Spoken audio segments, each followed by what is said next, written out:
अब बात आती है वक्फ पर। पुरानी सरकार की गलती एक गैर कानूनी गलती है। गैर कानूनी क्यों? अब जब भारतीय संविधान के हिसाब से भारत एक सेक्युलर देश है, तो फिर वक्फ बोर्ड या वक्फ एक्ट की जरूरत क्यों पड़ी? कुछ ऐसा होता जैसे बांग्लादेश और पाकिस्तान के साथ हो रहा है, क्योंकि अगर भारत एक सेक्युलर देश है तो फिर वहाँ वक्फ बोर्ड क्या कर रहा है? 24 घंटे सेक्युलरिज्म सेक्युलरिज्म सेक्युलरिज्म की माला जपते हो। चुनाव आते हैं तो हम जनेऊ भी पहन लेते हैं, हम माथे पे त्रिपुंड भी लगा लेते हैं। वो बात अलग है कि हमें कोई चीज इस तरीके से अर्पण करनी चाहिए, हम उसे इस तरीके से फेंकते हैं शिवजी पर, चाहे वो मथुरा वृंदावन के हों या दक्षिण भारत के हों या उत्तर भारत के हों। सभी मंदिर पर केंद्रीय सरकार की समिति उनको निर्देशित करती है या उनको कंट्रोल करती है। तो फिर ये रोक से छूट या हर प्रकार की छूट वक्फ एक्ट के जरिए सिर्फ एक धर्म के लिए क्यों?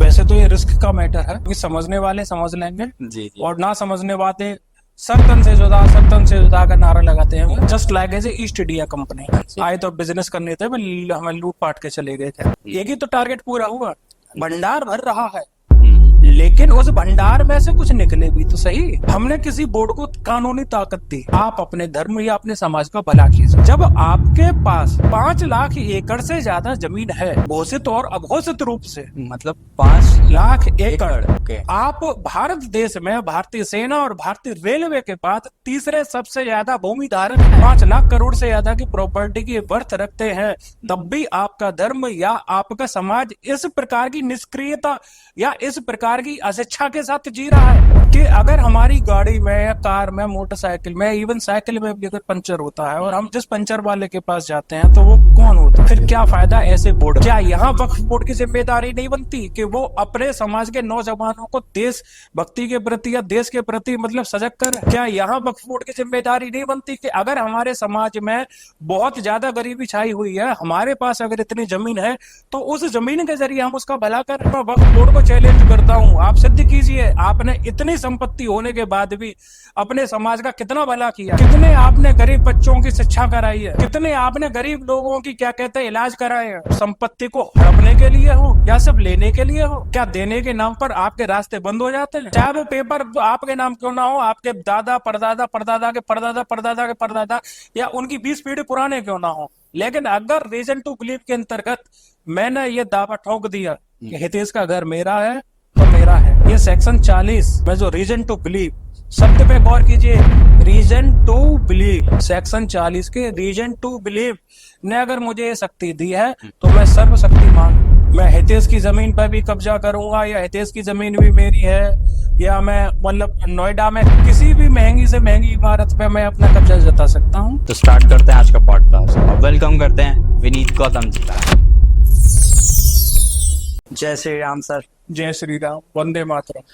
वेलकम है सर आपका हमारे पॉडकास्ट में। तो सर आज हम थोड़ी और समाज सेवा के लिए आपको बुलाया था। जी बिल्कुल। कुछ डाउट्स हैं, एक शब्द बहुत चल रहा है आजकल ना, ऑनलाइन भी, मीडिया में भी, वक्फ एक्ट के नाम से, वक्फ एक्ट 1995 के नाम से। तो सर पहले मैं जानना चाहूंगा बेसिकली है क्या चीज? देखा जाए तो ये विषय गंभीरता के साथ साथ ना एक डिस्प्यूटेड विषय में है। ओके।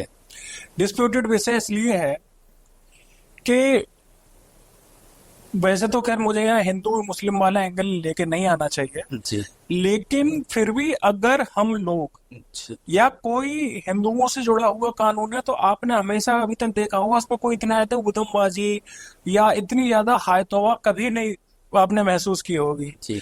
लेकिन अगर हिंदुत्व के अतर कोई और विषय इस तरीके का आता है तो हमको भी मालूम है या उनको भी मालूम है कि कहीं ना कहीं गलती है, लेकिन उसे कोई मानने को तैयार नहीं रहता। ओके।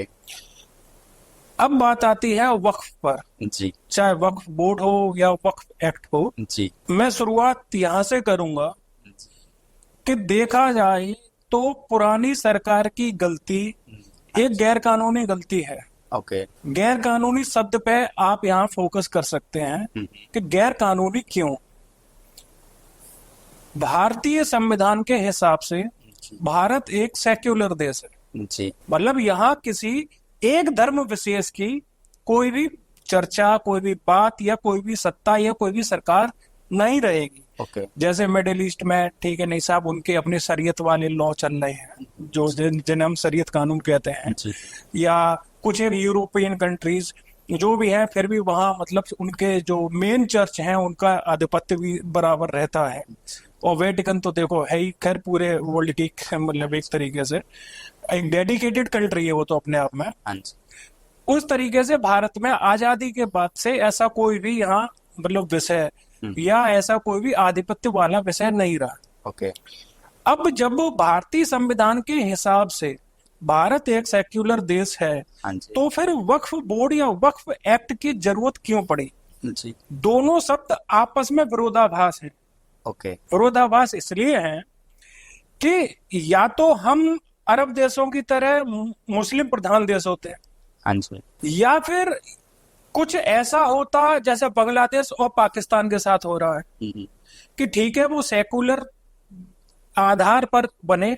जैसे मोहम्मद अली जिन्ना ने पाकिस्तान की जो नींव रखी थी वो एक सेक्युलर देश के तौर पर रखी थी, भारत जिस तरीके से भारत की नींव रखी गई थी, लेकिन धीरे धीरे वो धर्मांधता की तरफ या धार्मिक अंधकार की तरफ बढ़ता गया। ओके। आज जो पाकिस्तान की दुर्गति है वो पूरी दुनिया देख रही है। बांग्लादेश की जो दुर्गति पिछले एक हफ्ते से चल रही है वो भी पूरी दुनिया देख रही है। अब वक्फ बोर्ड को अगर आप सेक्युलरता के साथ या सेक्युलरिज्म के साथ लेके आ रहे हो, तो आप तो खुद ही अपने दोनों बनाए हुए शब्दों का या अपनी दोनों मतलब लिखी गई परिभाषाओं का विरोधाभास कर रहे हो। जी। क्योंकि अगर भारत एक सेक्युलर देश है तो फिर वहां वक्फ बोर्ड क्या कर रहा है? जी। अगर वक्फ बोर्ड को अगर आप या वक्फ एक्ट को आप लागू किए तो फिर भारत को सेक्युलर देश नहीं कहना चाहिए। तो सर इतना डीप जाने से पहले हम एक बार समझ तो लें, आप थोड़ा सा समझाएं कि ऑडियंस को भी छोटे उस शॉर्टकट में समझ में आ जाए एक्ट है क्या। वक्फ, सबसे पहले तो वक्फ, हमें उस शब्द को ही समझना चाहिए कि वक्फ है क्या चीज। उसके बाद एक्ट और बोर्ड उन दोनों को समझते हैं। जी। वक्फ एक अरबी शब्द है। ओके।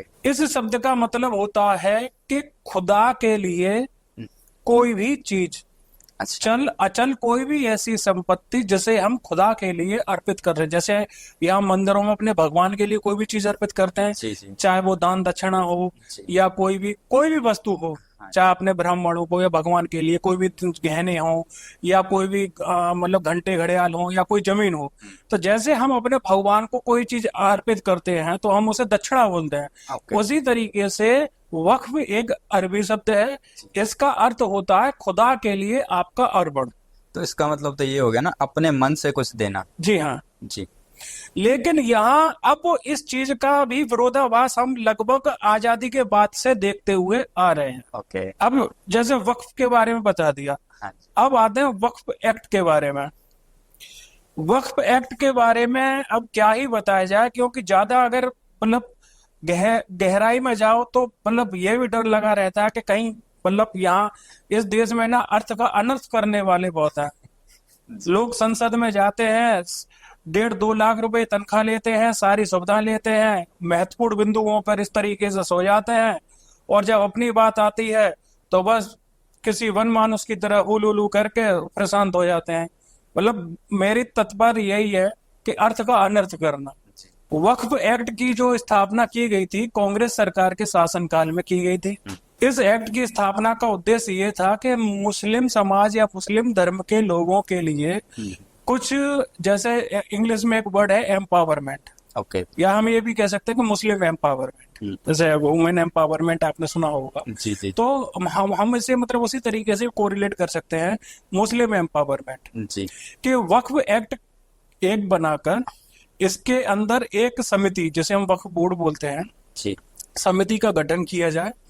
उस समिति के द्वारा मुस्लिम समाज का जागरण किया जाए। जागरण कहने का मतलब कि जो वो गरीबी की रेखा के नीचे रह रहे हैं उनको गरीबी रेखा से ऊपर लाया जाए, ओके, उनको शिक्षित किया जाए, ओके, ठीक है।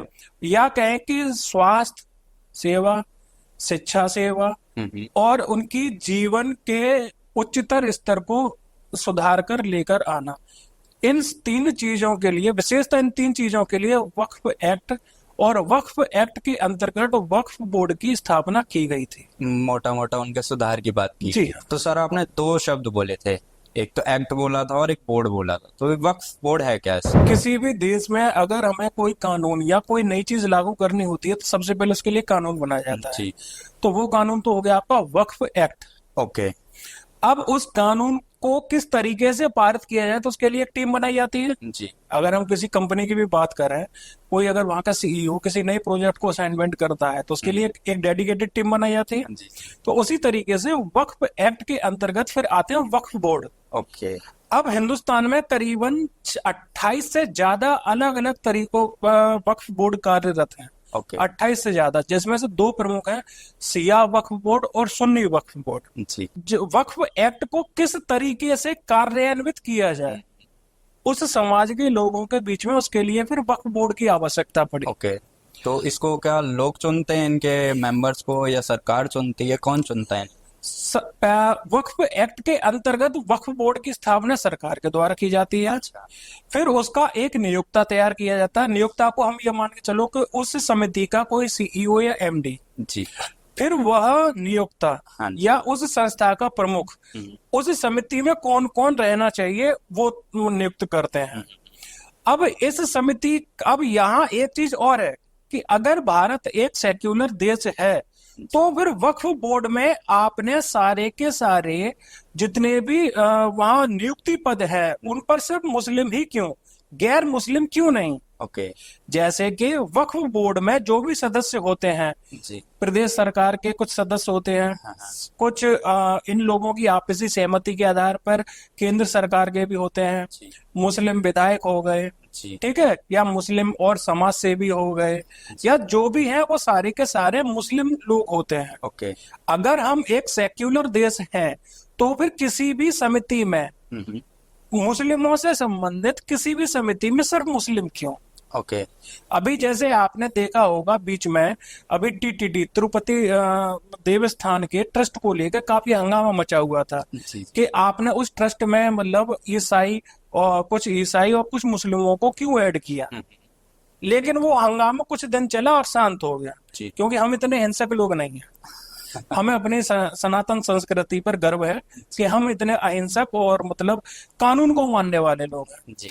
लेकिन मेरा एक प्रश्न ये सरकार से यहाँ ये भी है कि अगर भारत एक सेक्युलर देश है तो फिर वक्फ बोर्ड में भी सर्वधर्म जी। क्यों नहीं है। तो सर, जैसे मैंने, आप स्टार्टिंग से हम बात कर रहे हैं, आपने पहले एक शब्द यूज किया इसमें, गैर कानूनी।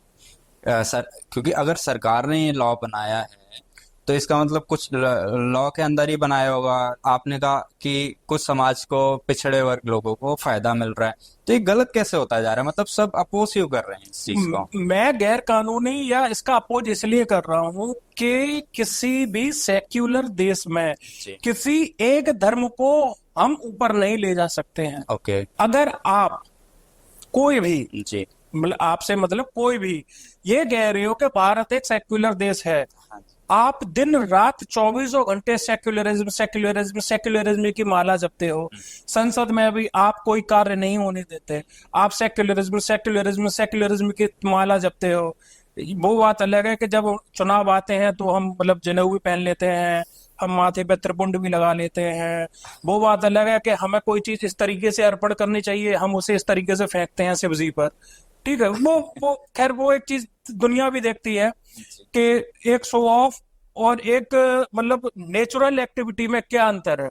यहाँ आपके प्रश्न का उत्तर मेरे पास जो है वो यही है कि मेरा खुद सरकार से यही प्रश्न है, मेरा भी सरकार से यही प्रश्न है कि अगर एक भारत एक सेक्युलर देश है तो वक्फ बोर्ड की या वक्फ एक्ट की हमें क्या जरूरत है। सबका फायदा ही हो रहा है, तो ये नेगेटिव पॉइंट्स क्या हैं? क्या मतलब, क्या दिक्कत क्या है? फायदा, क्योंकि जितने भी मैंने आपसे बात करी अभी तक, आपने तो सिर्फ पॉजिटिव पॉइंट बताए कि गरीबों को शिक्षित करना, उनको सपोर्ट करना, यही सारे पॉइंट्स मैंने आपके मुंह से सुने। अभी तक कुछ नेगेटिव तो सुना नहीं। या गैर कानूनी तो कोई भी मेरे को पॉइंट नहीं लगा इसमें। हाँ, कितने गैर कानून, पहले तो मैं चलो गैर कानूनी बता देता हूँ कि मैं इसे गैर कानून क्यों कह रहा हूँ। ओके। मैं जी। बाकी और किसी की सोच नहीं मालूम, मैं भारतीय संविधान के आधार पर बात कर रहा हूँ। ओके। भारतीय संविधान में जब मैं फिर कह रहा हूँ कि भारत को एक सेक्युलर देश कहा गया, जी। कि भारत एक धर्म निरपेक्ष देश है, ना यहाँ हिंदू प्रमुख, ना यहाँ मुस्लिम प्रमुख, ना यहाँ ईसाई प्रमुख, ना जैन, ना बौद्ध, ना पारसी। जी यहाँ सभी लोग एक साथ मिलकर एक दूसरे की संस्कृति का सम्मान करते हुए ओके। मानवता के साथ, मानवतावादी सोच के साथ रहेंगे। तो आप ये कहना चाह रहे हैं कि सेकुलर उसमें पावर किसी के हाथ में दे दी गई है। ठीक है, तो बिल्कुल मेरा भी वही है कि जब अगर भारत एक सेक्युलर देश है, भारत एक धर्म निरपेक्ष राष्ट्र है, तो फिर आपने इस तरीके के बोर्ड या इस तरीके का एक्ट फिर किसी और धर्म के लिए लागू क्यों नहीं किया? जी हम हिंदुओं के लिए इस तरीके की कोई भी एक्ट या कोई भी कानून नहीं है। आपको पता हो तो ठीक है, ना पता हो तो मैं पब्लिक के सामने एक बार फिर बताना चाह रहा हूं कि हमारे जितने भी प्राचीन मंदिर हैं, चाहे वो मथुरा वृंदावन के हों या दक्षिण भारत के हों या उत्तर भारत के हों, सभी मंदिर पर केंद्रीय सरकार की समिति उनको निर्देशित करती है या उनको कंट्रोल करती है, सिर्फ हिंदू मंदिरों पर।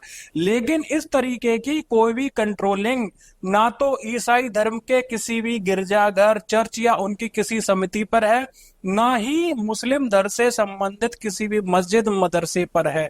तो फिर ये रोक से छूट या हर प्रकार की छूट वक्फ एक्ट के जरिए सिर्फ एक धर्म के लिए क्यों? जी अगर हम धर्मनिरपेक्ष राष्ट्र में हैं तो।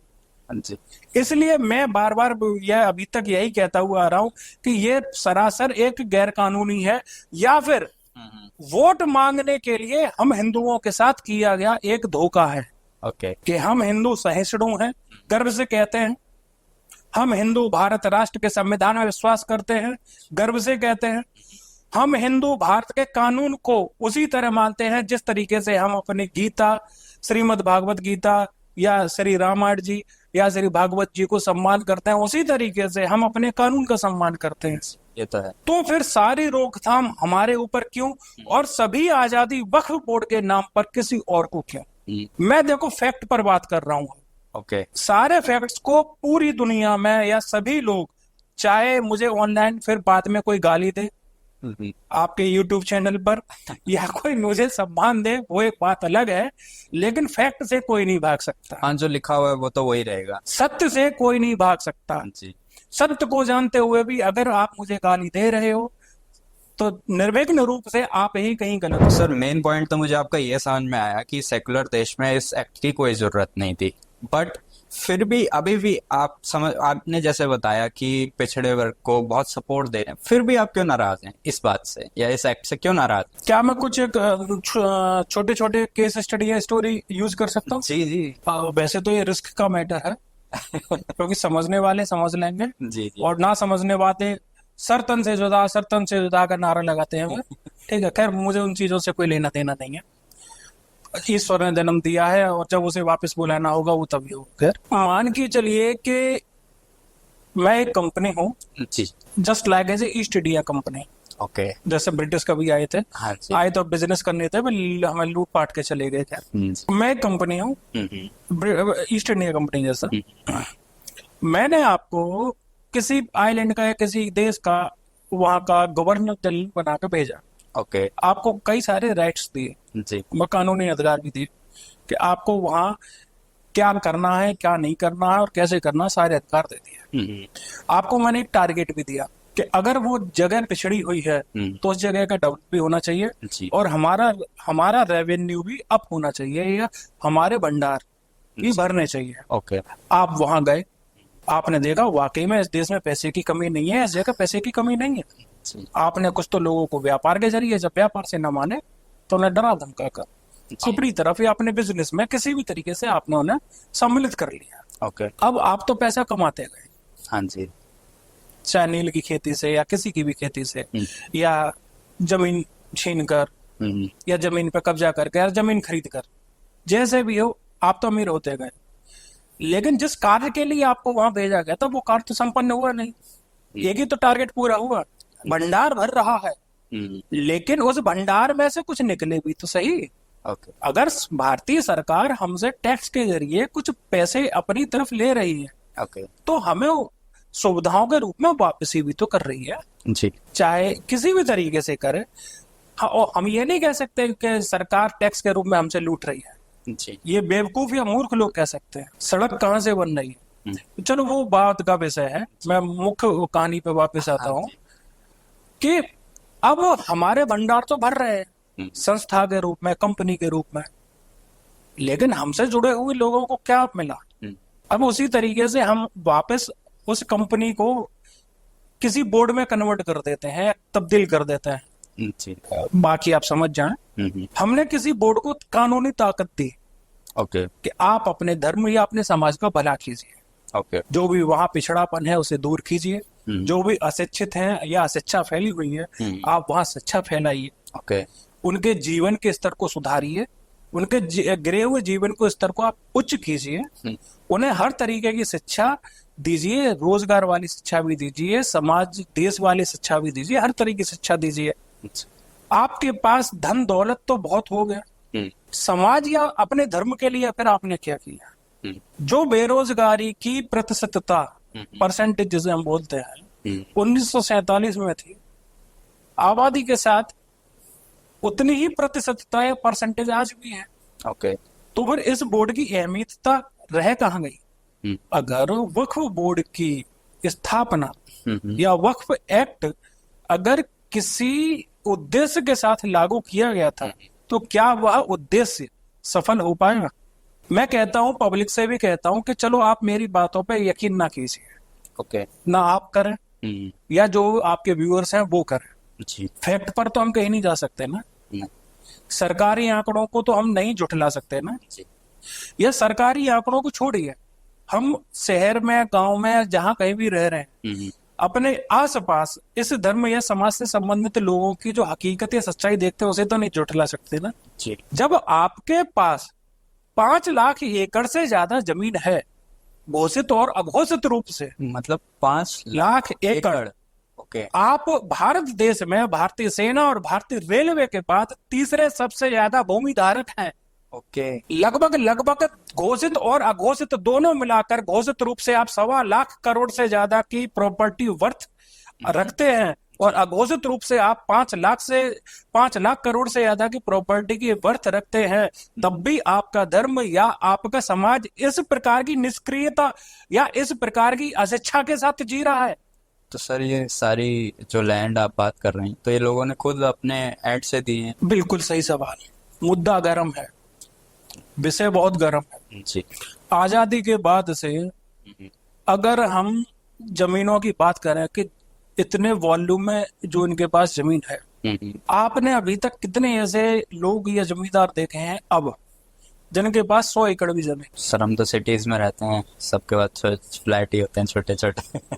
फिर भी गांव जो भी आपके अप्रोच में है, जान पहचान में, कितने ऐसे लोग? कुछ एकड़ होती होंगी, मतलब 10 एकड़ भी। चलो मैं कह रहा हूँ मेरे पास कानूनी तकरीबन 1800 एकड़ जमीन है। ओके। ठीक है जी। उसके बाद मुझे बाकी दान दक्षिणा मिली हुई जमीन है। जी। दान दक्षिणा का मतलब गिफ्ट के रूप में। ओके। अब मैं किसे कितनी जमीन दूं ये मेरा अपना विषय है। हाँ जी। 1947 से लेके आज तक के अगर हम आज सरकारी आंकड़ों पर बात करें तो भारत राष्ट्र के अंदर सबसे ज्यादा जो जमीन धारक हैं वो हिंदू हैं। ओके। या पंजाब में जाओ तो फिर सिख भाई हैं अपने। जी। अन्यथा हम आंकड़ों पे बात करें या अपनी आंखों देखी सच्चाई पर भी बात करें तो सबसे ज्यादा जो जमीन के मालिक हैं मुख्यतः वो हिंदू ही हैं। ओके। वो बात अलग है कि चलो मुस्लिम समाज है, मुस्लिम धर्म में भी कुछ बंदे होंगे जिनके पास 100, 200 या 500 एकड़ जमीन हो। ओके। उस हिसाब से अगर देखें तो मुस्लिम आबादी कितनी है इस देश में? चलो मैं 20 करोड़ भी मानता हूँ, वैसे तो काफी ज्यादा है, लेकिन मैं एक 20 करोड़ का ही एवरेज लेता हूँ कि 20 करोड़ की एवरेज आबादी है हमारे देश में मुस्लिम धर्म से संबंधित। उनके पास कितनी जमीन है सरकारी आंकड़ों के हिसाब से? वक्फ बोर्ड को जो भी अगर जमीन दान की गई है तो वो आंकड़ों से भी तो मैच खानी चाहिए ना। तो इसका मतलब आप ये कहना चाह रहे हैं जो ये जमीन दान करने वाले लोग थे बोर्ड को, वो हिंदू थे? बात अभी यहाँ हिंदू मुस्लिम नहीं आ रहा। अच्छा। मैं ये कह रहा हूँ कि वक्फ बोर्ड के पास जो जमीन है, हाँ। अगर वो ये कहें कि ये जमीन हमें दान में दी गई है, ओके। ओके। तो क्या आप उस दान को किसी सुप्रीम कोर्ट या हाई कोर्ट में जस्टिफाई करवा पाएंगे कानूनी रूप से? कि हाँ जी फलाने सिंह ने इस वर्ष में हमें ये जमीन दान में दी थी और ये इसके पावर ऑफ अटॉर्नी है या इसका डोनेशन लेटर है। ओके। क्या आप कुछ ऐसा शो कर सकते हो? आपके पास जो भी जमीन होगी आपके पास पेपर होंगे। अगर कोई आपसे मांगेगा कानून की जगह कि आप शो कीजिए तभी हम मानेंगे आपकी, तो आप दिखाओगे ना। मेरे पास जितनी भी जमीन है, कॉमर्शियल, नॉन कॉमर्शियल, कृषि, जो मेरी है, और कोई मुझसे कहे कि दिखाइए, तो मुझे दिखाने में क्यों देर लगेगी? हाँ भाई मेरी जमीन है, ये देखिए ना पेपर।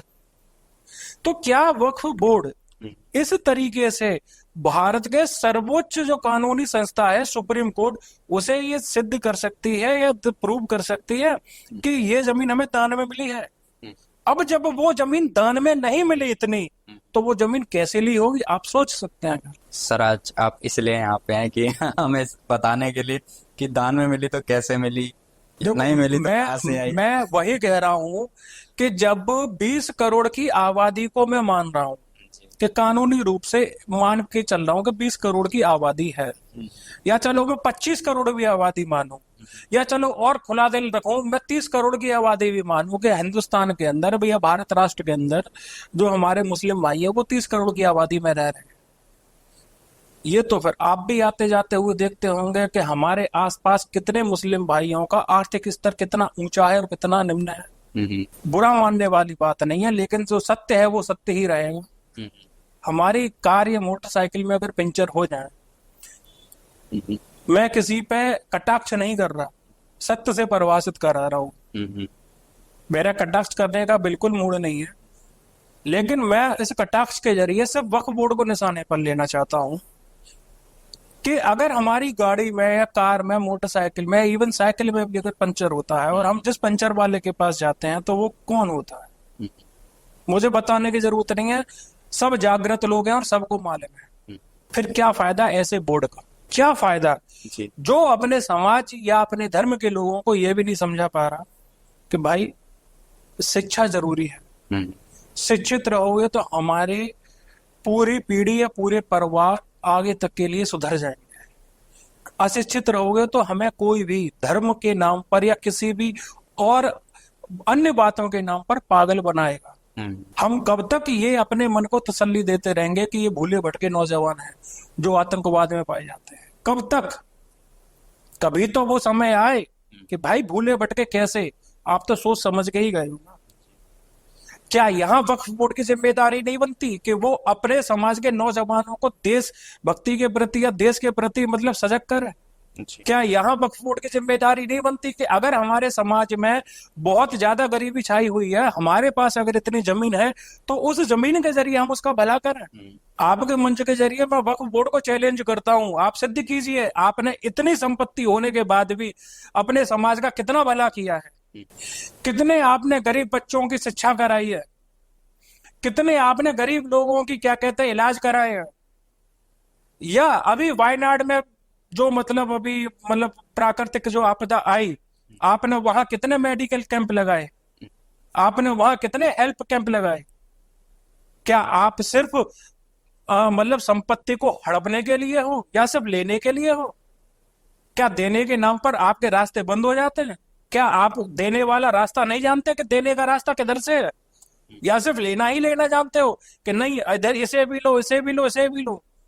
अभी कुछ दिन पहले ही मध्य प्रदेश के हाई कोर्ट के एक जज साहब ने खुद मतलब एक फटकार लगाते हुए कहा इसी तरीके की एक केस में कि अब क्या भाई सुप्रीम कोर्ट या हाई कोर्ट पर भी कब्जा करोगे क्या? सर ये कब्जा वर्ड कैसे? कब्जा वर्ड का नाम या कब्जा शब्द मैं यहाँ इसलिए इस्तेमाल कर रहा हूँ और पूरे विवेक के साथ इस्तेमाल कर रहा हूँ जी, किसी आवेश में या उत्तेजना में आकर नहीं कर रहा। अभी तक हमने वर्ड यूज किया था दान, आप कह रहे थे दान में मिल गया इतनी बड़ी जमीन। नहीं, मैंने ये कहा कि दान में अगर मिली है तो उसे सिद्ध कीजिए। ओके उसे सिद्ध कीजिए। ओके अगर मान के चलिए मुझ पर कोई आरोप लगा रहा है जी जी जी कि मैं यहाँ इस विषय में गलत हूँ, या मुझे पर कोई आरोप लगा रहा है कि तुम्हारे पास ये जो जमीन आई थी आज से 20 साल पहले या 10 साल पहले नहीं थी, तो 10 साल के अंदर तुमने ये जमीनें जो ली हैं तुम्हारे पास आई हैं तो कैसे आई?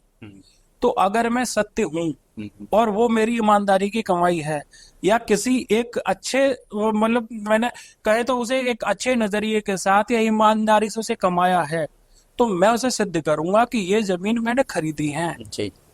ये इसके कानूनी पेपर हैं। या अगर मुझे किसी ने दान भी दी है तो ये उसके दान पात्र के पेपर हैं।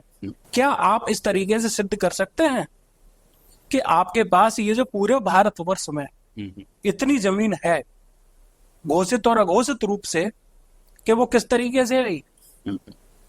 मसला इस बात का है। तो कहाँ से है सर, ये यही तो क्वेश्चन है अरे आपसे तो भी।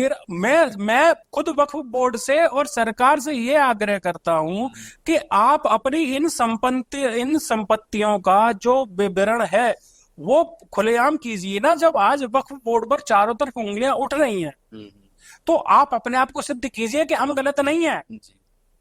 हम सही हैं, हमारा उद्देश्य भी सही था और हमने ये अच्छे कार्य किए हैं, चाहे राष्ट्र के लिए किए हों, चाहे अपने समाज के लिए किए हों, या हिंदू समाज के लिए भी किए हों, किसी के लिए भी किए। आप सिद्ध तो कीजिए। जी। आप सिद्ध कुछ नहीं कर रहे हैं, आप सिर्फ धमकी देने पर आ रहे हैं, आप सिर्फ लड़ रहे हैं, बिना हाथ पैर के लड़ रहे हैं, बिना किसी सोच के लड़ रहे हैं। जैसे जम्मू कश्मीर में बिना सोच के, नहीं भाई हमें 200 रुपए मिल गए, अब तो हमें पत्थर फेंकने हैं। बस इंडियन आर्मी को पत्थर फेंक रहे हैं, क्यों फेंक रहे हैं वो समझ में नहीं आ रहा, बस पत्थर फेंकने हैं। तो आप सिर्फ उस तरीके से संसद में या पब्लिक प्लेटफॉर्म पर या न्यूज चैनलों में सिर्फ लड़ रहे हो, आप सिद्ध कहाँ कर रहे हो? अब जांच का विषय ये है कि इतनी संपत्ति कैसे है और कहाँ से आई। ओके। इस देश में जी। एक मीडियम क्लास आदमी जो कल तक अगर मोटरसाइकिल पे चल रहा था, जी। अचानक से, चाहे अपनी पैतृक संपत्ति पर ही क्यों ना हो, अगर वो मर्सिडीज खरीद लेता है तो इनकम टैक्स की जांच बैठ जाती है। हाँ। यहाँ लाखों एकड़ जमीन होने के बाद भी आज तक कोई जांच क्यों नहीं बैठी?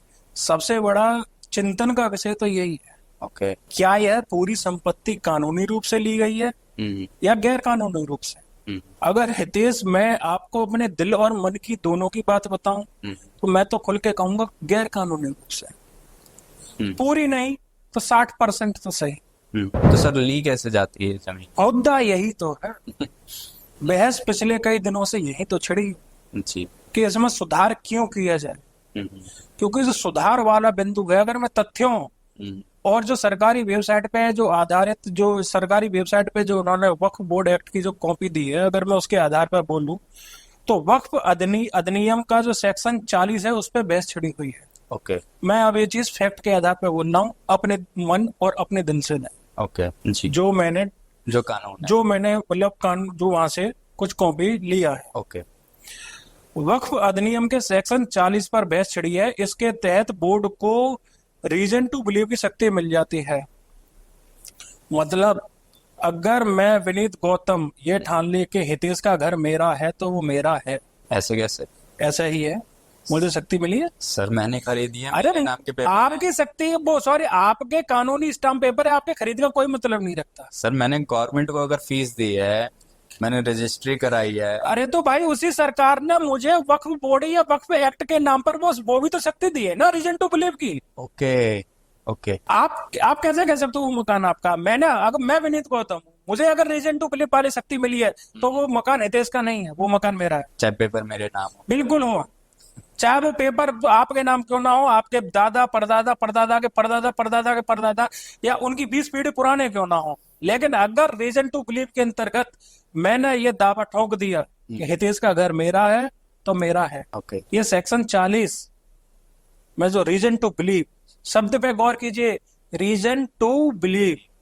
ओके। सेक्शन 40 के रीजन टू बिलीव ने अगर मुझे ये शक्ति दी है तो मैं सर्वशक्तिमान, मैं हितेश की जमीन पर भी कब्जा करूंगा या हितेश की जमीन भी मेरी है, या मैं मतलब नोएडा में किसी भी महंगी से महंगी इमारत पे मैं अपना कब्जा जता सकता हूँ। तो इसका मतलब आप जैसा कि मैंने बाहर खड़े होकर बोल दो कि मेरा तो आपका हो जाएगा। हाँ बिल्कुल, हमें सिर्फ एक नोटिस बोर्ड लगाने की जरूरत है कि प्लीज खाली कीजिए।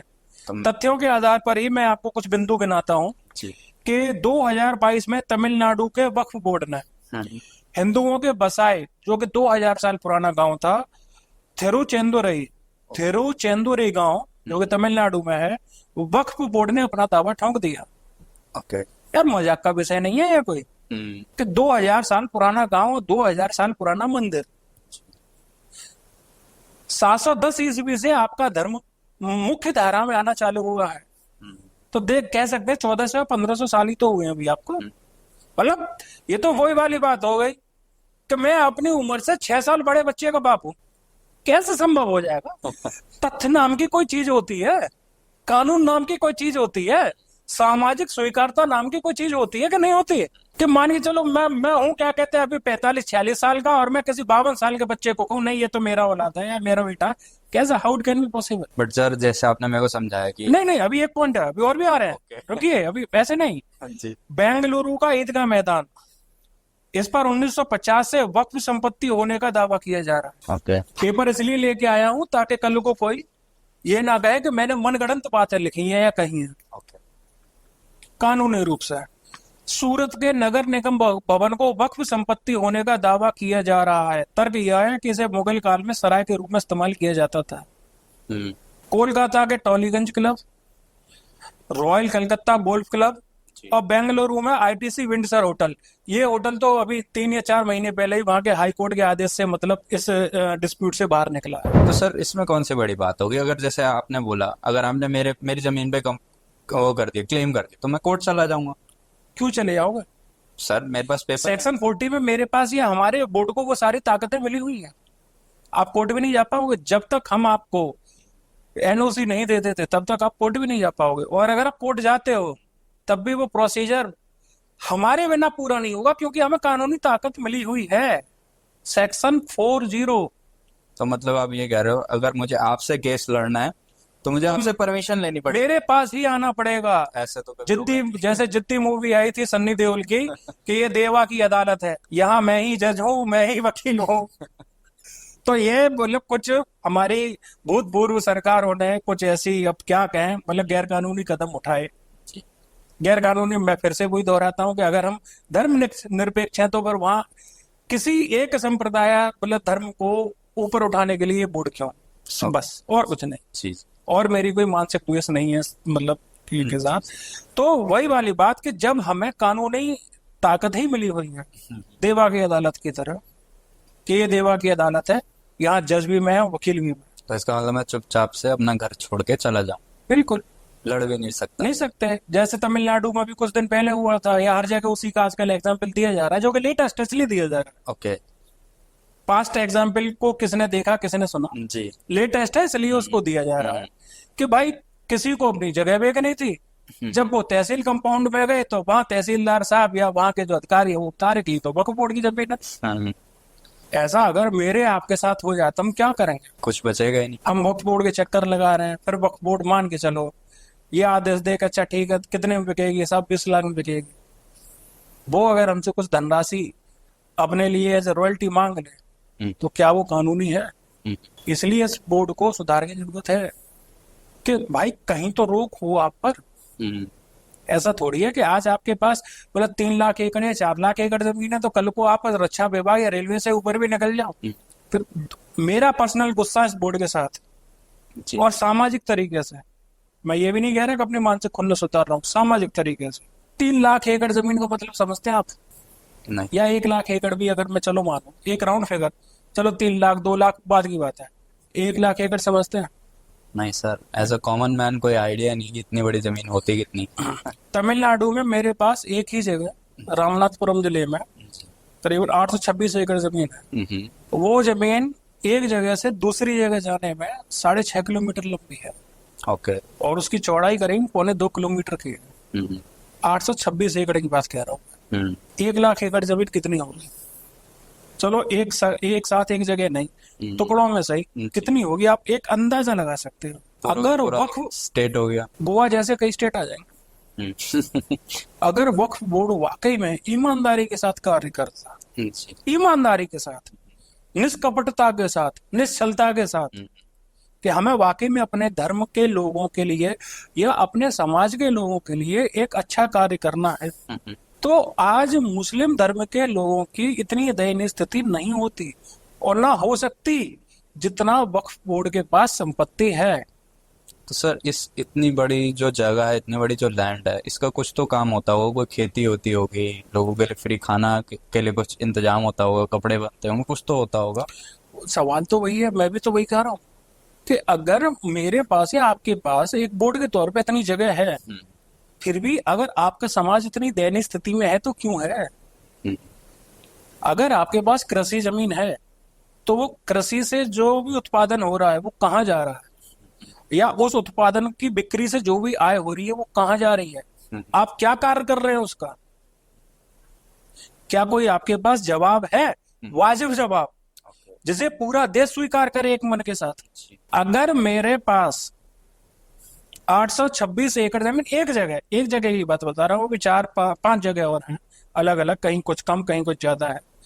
अगर मेरे पास 826 एकड़ जमीन ही हो तो मैं ना साल भर तक उससे जो गेहूं पैदा होगा करीबन 5 लाख लोगों का पेट भर सकता हूँ।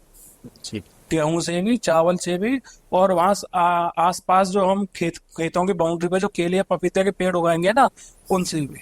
जी जी। तो अगर आपके पास इतनी जमीन है तब भी लोगों की इतनी दयनीय स्थिति, आप उस जमीन पे कब्जा कर रहे हो। पहला तो आप यही गैर कानूनी कार्य कर रहे हो। मैं कुरान में ज्यादा अंदरूनी में नहीं जाना चाहता, वरना फिर मतलब डिस्प्यूटेड मैटर हो जाता है। जरा सी देर में सर तन से जुदा के नारे लगने चालू हो जाते हैं। ठीक है, कहीं ना कहीं तो वहां भी लिखा हुआ है कि गरीबों की मदद करो। जी। मुझे ज्यादा जानकारी नहीं है, ना मैंने कभी हासिल करने की कोशिश की, क्योंकि हमारी श्रीमद् भागवत गीता ही काफी है। न्यूक्लियर पावर या न्यूक्लियर जो बॉम्ब की जो रचना की थी ओपेनहाइमर ने, उसकी भी प्रेरणा उन्हें श्रीमद् भगवत गीता से ही मिली थी। तो हमारे तो अपने ही धर्म या ग्रंथ इतने महान है, तो हम इससे बाहर जाए भी क्यों?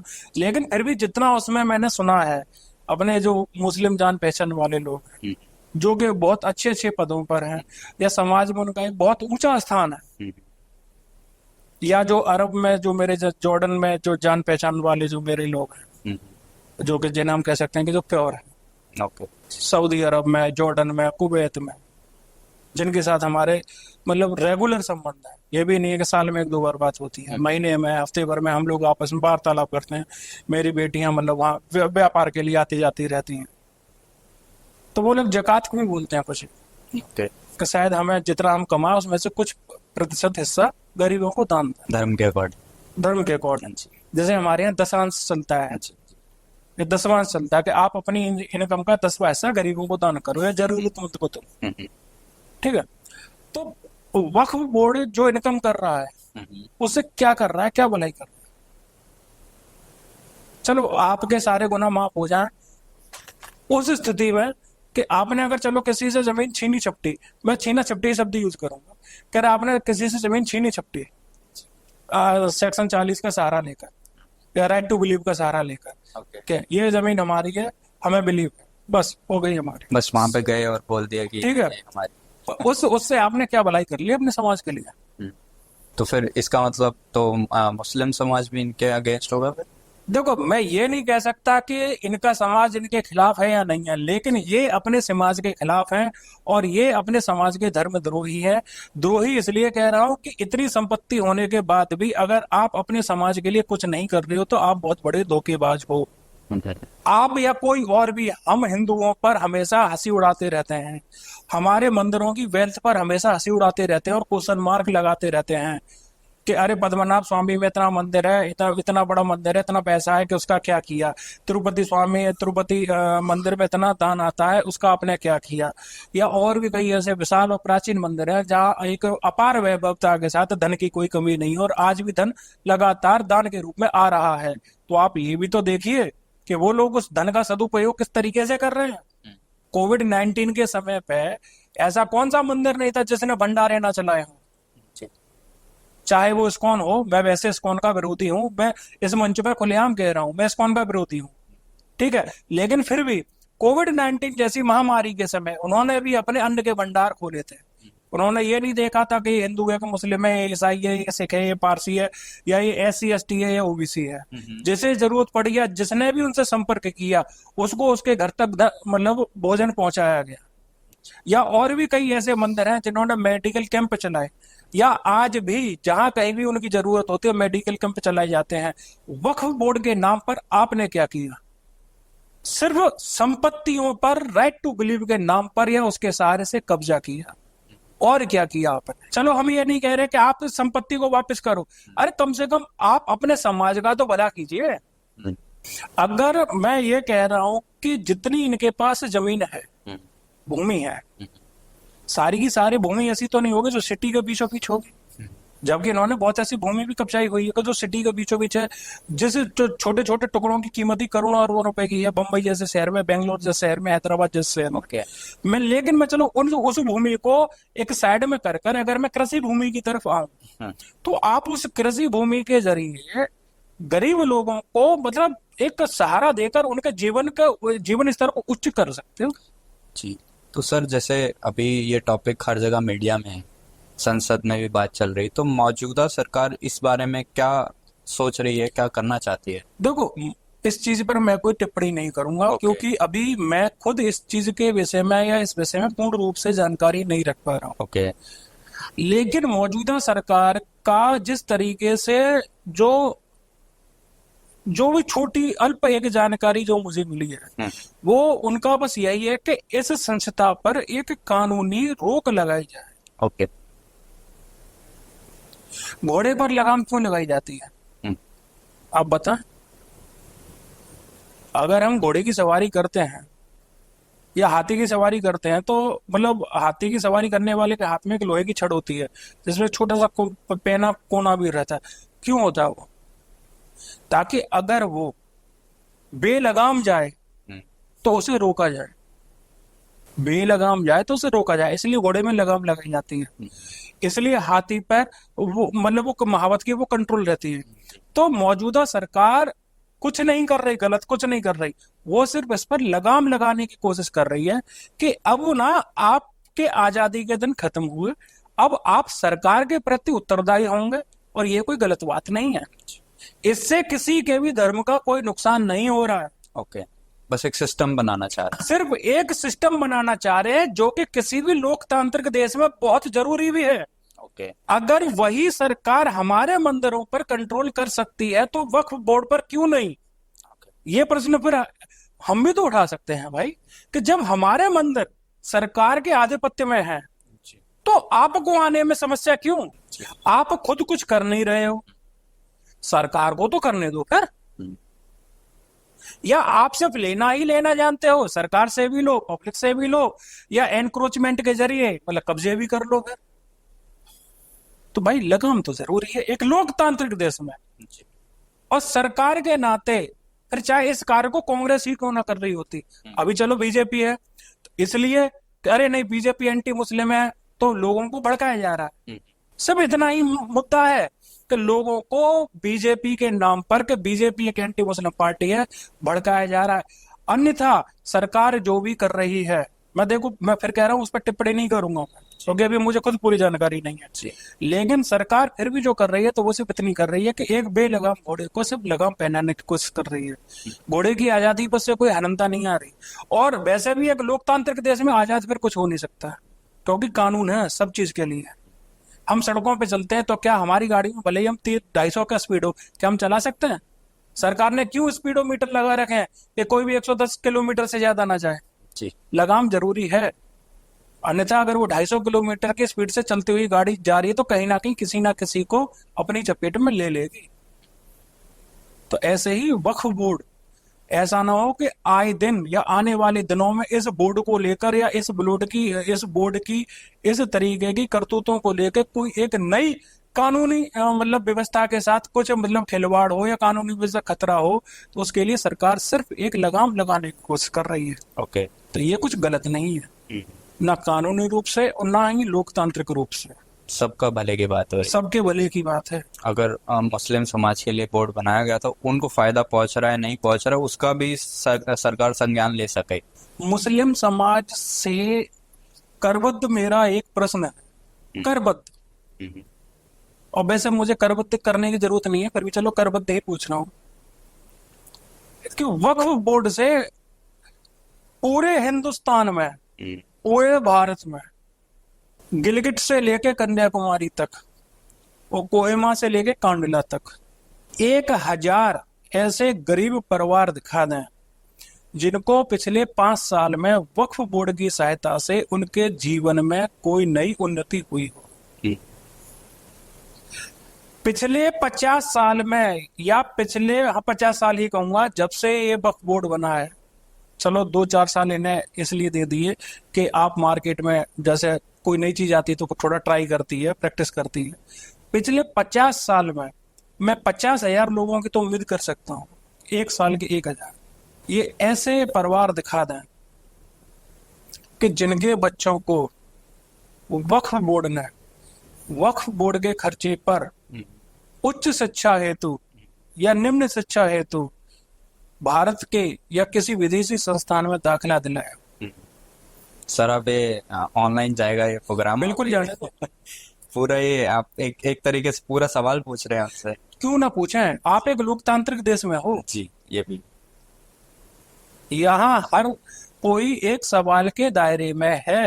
हाँ जी। अगर आप समिति, आप एक मिनट, इनसे सवाल क्यों ना पूछा जाए, इनकी स्थापना किस लिए हुई? और छोड़ो वो किस लिए छोड़ी है, इनकी स्थापना कैसी हुई? वक्फ बोर्ड एक्ट, एक्ट का मतलब कानून हो गया ना जी। जब आपकी स्थापना कानून के दायरे में है या कानून से हुई है तो आप सवाल के दायरे में क्यों नहीं है? ओके। आपके ऊपर प्रश्नवाचक चिन्ह क्यों नहीं है? और या क्यों आपके ऊपर प्रश्नवाचक चिन्ह ना लगाया जाए? एक हिंदू के तौर पे कहते हुए भी मुझे मतलब लज्जा आ रही है कि हमारे मंदिर किसी से दान नहीं मांग रहे, हमारी मर्जी है यार। हम कहीं जा रहे हैं, हम 5 रुपए दें, 5 लाख दें, 5 करोड़ दें, हमारी मर्जी है। जब हम दान कर रहे हैं तो आप लोग हिंदुस्तान से लेकर पूरी दुनिया में मतलब एक टूल किट चला देते हो ट्विटर पर। मतलब ऐसे ऐसे लोग टूल किट चला देते हैं ट्विटर पर जो हिंदुस्तान से सिर्फ इसलिए भागे कि यहाँ लेके वो यहाँ रह के वो यूट्यूब चैनल करेंगे, तो उनकी मूर्खता को लेकर कोई ना कोई उनको मतलब उनके पास पहुंच जाएगा कि जवाब दे इस चीज का। इसलिए कोई जर्मनी भाग गया, कोई कहीं भाग गया, कोई कहीं भाग गया, और वहां से वो टूल किट शोरमा बने हुए हैं। उन सूरमाओं को भी बुलाकर ये पूछा जाए पब्लिकली कि आप ये बताइए सूरमा साहब, चाहे फिर वो कोई जर्मन शेफर्ड हो, चाहे फिर कोई और भी हो, ठीक है, उन्हीं के जैसे भाई बंधु तमाम है। एक कोई फैक्ट चेकर भी है जो अपने आप को बहुत बड़ा फैक्ट चेकर कहता है, जिसने एक छोटे से मुद्दे को इतना बड़ा मुद्दा बना दिया कि मतलब राजस्थान में 2 लोग काल कबलित हुए, ठीक है, पर उस मुद्दे को भी यहाँ नहीं लेना चाहता। लेकिन इन सबसे एक ही प्रश्न है, क्या आपने कभी इस संस्था पे कोई ऐसा प्रश्नवाचक चिन्ह खड़ा किया कि आपके पास अगर इतनी संपत्ति है तो आपने अपने समाज के लिए क्या किया? आपका समाज इतनी संपत्ति होने के बाद भी इतनी दयनीय स्थिति में क्यों है? आप किसी भी सरकारी अस्पताल में चले जाइए, सबसे ज्यादा कौन लोग मिलेंगे? सबको पता है। क्यों? क्योंकि जानकारी का अभाव है कि किस मौसम में हमें क्या खाना चाहिए, कितना खाना चाहिए, या और भी स्वास्थ्य संबंधित जो समस्याएं हैं उनकी जानकारी होनी चाहिए। वो जानकारी नहीं है। अगर सरकार ने आपको जिम्मेदारी दी थी आज से 50 साल पहले, तो आप अपनी जिम्मेदारी का निर्वहन क्यों नहीं कर रहे हो? जी। या तो ये हो कि साहब हमारे पास बोर्ड है लेकिन हमारे पास संपत्ति नहीं है, मतलब हमारे पास फंड नहीं है, इसलिए हम नहीं जा सकते। आपके जो बड़े बड़े जो नियोक्ता हैं, बोर्ड के जो बड़े बड़े सदस्य हैं, वो तो लैंड क्रूजर में घूम रहे हैं, मेबैक में घूम रहे हैं, डिफेंडर में घूम रहे हैं, ठीक है, कुछ तो स्पोर्ट्स कार भी मैं भी देखे मैंने बेंगलोर और हैदराबाद में। और जिनके लिए आपकी नियुक्ति की गई थी या जिनके लिए आपके बोर्ड का निर्माण किया गया था, वो आज भी दयनीय स्थिति में है। तो प्रश्नवाचक चिन्ह क्यों ना लगे? एक मतलब भारतीय नागरिक के रूप में मैं क्यों ना लगाऊं प्रश्नवाचक चिन्ह? तो इसका मतलब सर मेन आपकी नाराजगी कोई नहीं है, सिर्फ आप कुछ क्वेश्चंस को वेरीफाई करना चाहते हैं, कुछ क्वेश्चंस का जवाब चाहते हैं बस। देखो, जवाब भी चाहते हैं और लगाम भी चाहते हैं। सिस्टमैटिक करवाना, जो भी चीज हो कानूनी हो, कानून के दायरे में। आप अगर अपनी सीमा में रहते हैं तो हमें आपसे क्या दिक्कत होगी? अगर आप अपने घर में हैं, मैं आपके बगल में आपके घर में रह रहा हूँ, अगर आप कोई भी ऐसा कार्य कर रहे हैं जो जिसकी हर तरीके की सीमा या दायरा आपके घर तक है, तो मुझे क्या समस्या होगी भाई?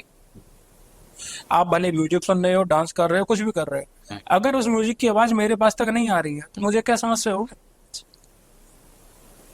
और लेकिन अगर फिर भी मैं आपके लिए समस्या उत्पन्न कर रहा हूँ तो एनक्रोचमेंट हो गया ना भाई वो, कि नहीं म्यूजिक बजाना है तो हमें इतना फंड देना पड़ेगा, या ये करना है तो हमसे परमिशन लेनी पड़ेगी, वो तो एनक्रोचमेंट हो गया। Thank you so much sir, आपने हमारी ऑडियंस को जो भी रिलेटेड क्वेश्चंस थे उसके आंसर दिए। जय श्री राम आपको। जय श्री राम। इसके साथ मैं आपसे एक निवेदन और करूंगा कि वक्फ बोर्ड की तरह ही ना कुछ आईटी और टूल किट शोरूमों ने जी रोजगार के ऊपर और तमाशा बनाकर खड़ा किया हुआ है। जी तो मैं आपसे एक निवेदन करूंगा कि अगले कुछ दिनों में रोजगार विषय के ऊपर भी जी एक इसी तरीके का मतलब पॉडकास्ट। बिल्कुल पॉडकास्ट करें आप, जी जरूर। तो ताकि मतलब उसके ऊपर भी दिल खोल के फैक्ट्स के साथ चर्चा की जा सके। हाँ जी, बाकी जय श्री राम, भारत माता की जय। भारत माता की जय।